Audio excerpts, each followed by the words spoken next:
All right, so again, that feint is our basic feint. And again, you'll notice that we were going towards our knife side. We also have what's called an advanced feint, and that's where we're going to the opposite side with a step through instead of a step and drag. So it's a little more technical, but basically it's the same thing. Just the footwork's a little different, and you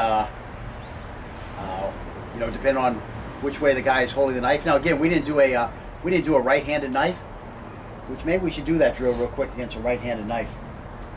Let's do it real quick. I think it's going to be even easier. Right, we'll do 5. We'll do 5 each right hand. Right. Yeah, again, he's saying it's going to be easier. Yes, it's going to be easier because we're going to be right on top of that knife. And again, it's going to be easier to trap him when he continues to attack you. So we'll do 5.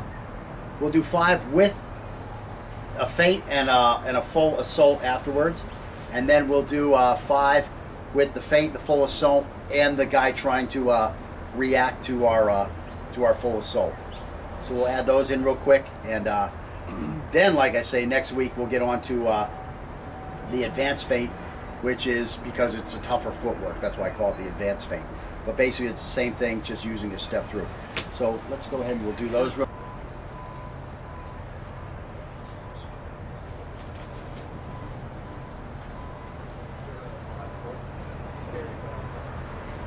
Yeah, it comes in quick.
Kind of jumping the gun on that one.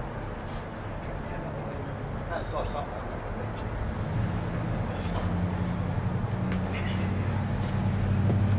And again, a whole lot didn't change it because every time I was doing it before, I was coming right into the elbow, what do you call this part? The crook of the elbow, let's call it. And I was just pulling it right into my chest anyways. So now I'm doing the same thing, and he's paralyzed basically.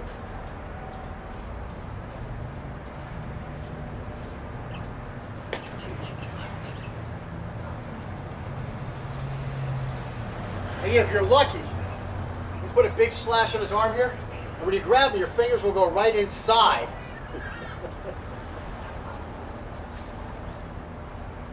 It'll be a little slippery in there, though. But maybe you grab like his brachial artery and pull it out. You want?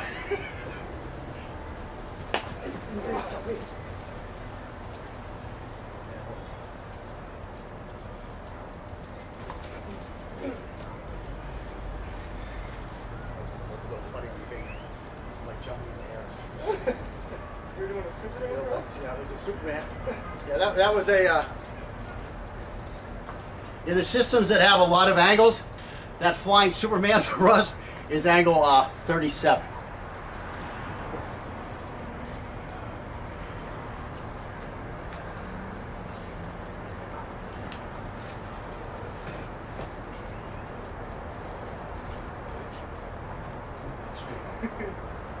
So far forward, man. Took my arm on miles. Oh, shit.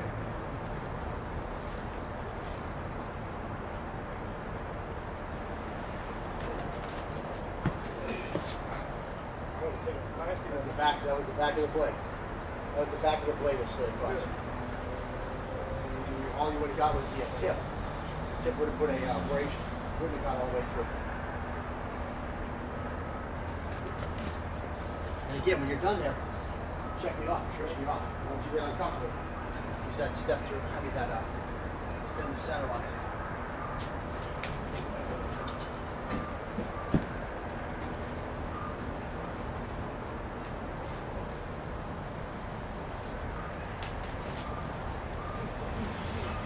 One more.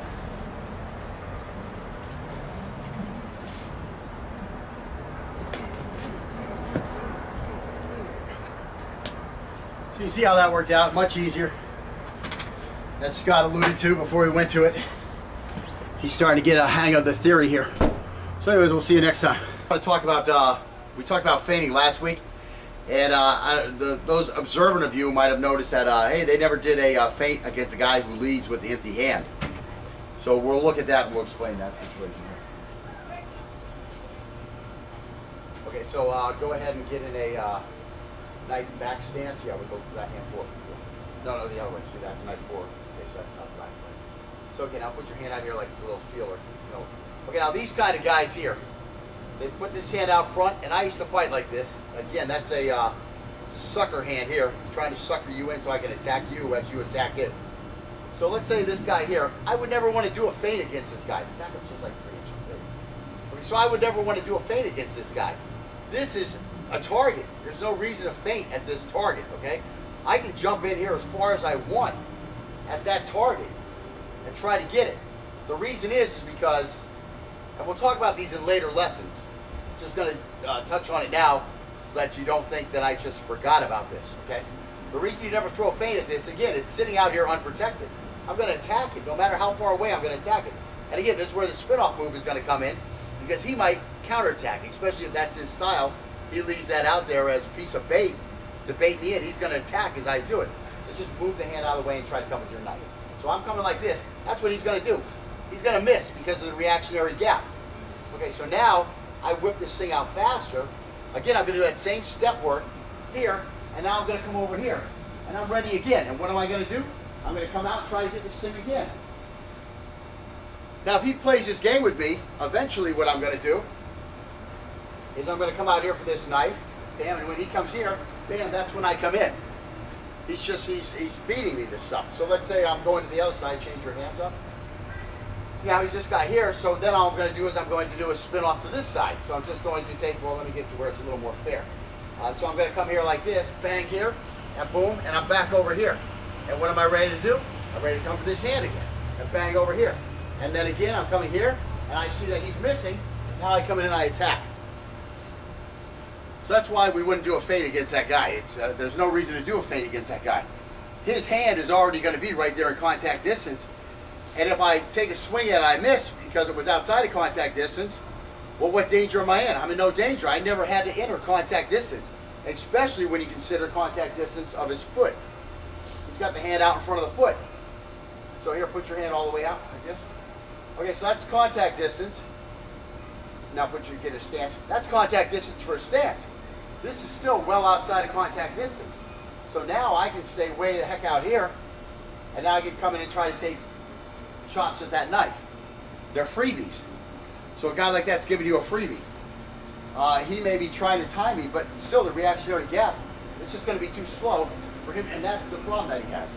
That's the problem he has. It's going to be too easy for me to follow up with a combination, especially when after we get done with the Wing Chun stuff, working with that other hand. It's going to be a lot easier to trap and catch for you if you're not at that level yet. But anyways, so that's just jumping ahead a little bit to where we're going. Those will be lessons 8 and 9, where we'll look at all the different stances. We'll look at all the weaknesses, and we'll show you how to take advantage of the different stances, where areas are to attack, based on the best angles that he can throw, and based on how his feet are set up for foot movement. And again, what he's giving us and how we can, I'm looking for a specific word, I can't find it, but how we can take advantage of the intervals that he probably won't be aware of at the level that we're aware of from our training here. So anyways, let's get on to the next step, which is the advanced feint. And again, the advanced feint, it's just that you're using a step through and it's to the other side.